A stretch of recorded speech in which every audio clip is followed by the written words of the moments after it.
Hi dears, അസ്സലാമു അലൈക്കും. Welcome back. ഇന്ന് ഞാൻ വന്നിട്ടുള്ളത് സേമിയ ഉപ്മാവിൻ്റെ റെസിപ്പിയുമായിട്ടാണ്. വളരെ പെട്ടെന്ന് റെഡിയാക്കാൻ പറ്റുന്ന ഈ ബ്രേക്ക്ഫാസ്റ്റ് റെസിപ്പി നമുക്ക് എങ്ങനെയെന്ന് നോക്കിയാലോ. ഉപ്മാവ് റെഡിയാക്കാൻ വേണ്ടി 1 കപ്പ് സേമിയ എടുത്ത് വെച്ചിട്ടുണ്ട്. ഇനി നമുക്ക് ഇതൊന്ന് വറുത്തെടുക്കാം. അതിനായി ഒരു പാനിലേക്ക് കുറച്ച് വെളിച്ചെണ്ണയോ അല്ലെങ്കിൽ നെയ്യോ നിങ്ങൾക്ക് ഉപയോഗിക്കാം. ഞാനിവിടെ വെളിച്ചെണ്ണയാണ് ഒഴിച്ചു കൊടുത്തിരിക്കുന്നത്. ഇനി ഇതിലേക്ക് നമ്മുടെ സേമിയ ഇട്ട് നന്നായി ഒന്ന് വറുത്തെടുക്കണം. ഇപ്പോൾ സേമിയമൊക്കെ നന്നായി റോസ്റ്റായി വന്നിട്ടുണ്ട് കേട്ടോ. ഈ സമയത്ത് നമുക്ക് ഫ്ലെയിം ഓഫ് ചെയ്ത് കൊടുക്കാം. ഇനി ഒരു പാൻ അടുപ്പത്ത് വെച്ച് അതിലേക്ക് കുറച്ച് വെളിച്ചെണ്ണ ഒഴിച്ച് കൊടുത്തിട്ടുണ്ട്. ആ വെളിച്ചെണ്ണ ഒന്ന് ചൂടായി വന്നപ്പോൾ അതിലേക്ക് ഒരു 1/2 ടീസ്പൂൺ കടുക്, 1/2 ടീസ്പൂൺ ഉഴുന്ന്, പിന്നീട് 2 വറ്റൽ മുളകും കുറച്ച് കറിവേപ്പില കൂടെ ചേർത്ത് ഒന്ന് മൂപ്പിച്ചെടുക്കണം. അതൊന്ന് പൊട്ടി വരുമ്പോൾ അതിലേക്ക് ഒരു മീഡിയം സൈസ് സവാള പൊടിയായി അരിഞ്ഞു ചേർത്തൊന്ന് വഴറ്റി കൊടുക്കാം.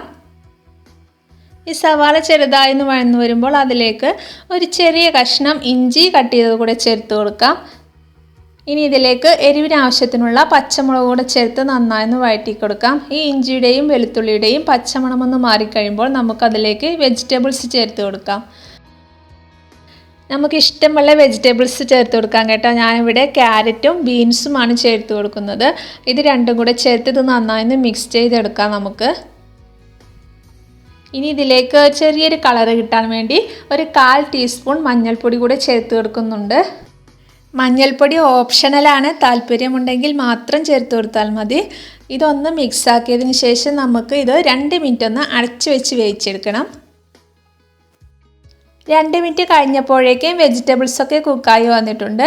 ഇനി നമുക്ക് ഇതിലേക്ക് ആവശ്യത്തിനുള്ള വെള്ളം ഒഴിച്ചു കൊടുക്കണം. ഞാനിവിടെ 1 കപ്പ് സേമിയത്തിന് 1.25 കപ്പ് വെള്ളമാണ് ഒഴിച്ചു കൊടുക്കുന്നത്. നമ്മൾ ഏത് പാത്രത്തിലാണോ സേമിയ അളന്നെടുത്തത് അതേ പാത്രത്തിൽ തന്നെ 1.25 കപ്പ് വെള്ളം ഒഴിച്ചു കൊടുത്താൽ മതിയാകും. ഇനി ഇതിലേക്ക് ആവശ്യത്തിനുള്ള ഉപ്പും കൂടെ ചേർത്ത് കൊടുത്തതിന് ശേഷം ഇതൊന്ന് അടച്ചു വെച്ച് നമുക്ക് തിളക്കാൻ വേണ്ടി വെയിറ്റ് ചെയ്യാം.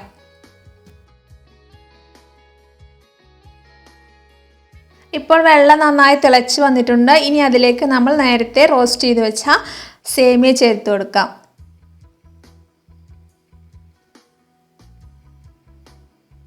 ഇതൊന്ന് മിക്സ് ചെയ്തതിന് ശേഷം ലോ ഫ്ലെയിമിലിട്ട് നമുക്ക് ഒരു 5 മിനിറ്റ് ഇതൊന്ന് കുക്ക് ചെയ്തെടുക്കാം. 5 മിനിറ്റ് കഴിഞ്ഞപ്പോഴേക്കും നമ്മുടെ സേമിയ ഉപ്മാവ് ഇവിടെ റെഡി ആയിട്ടുണ്ട്.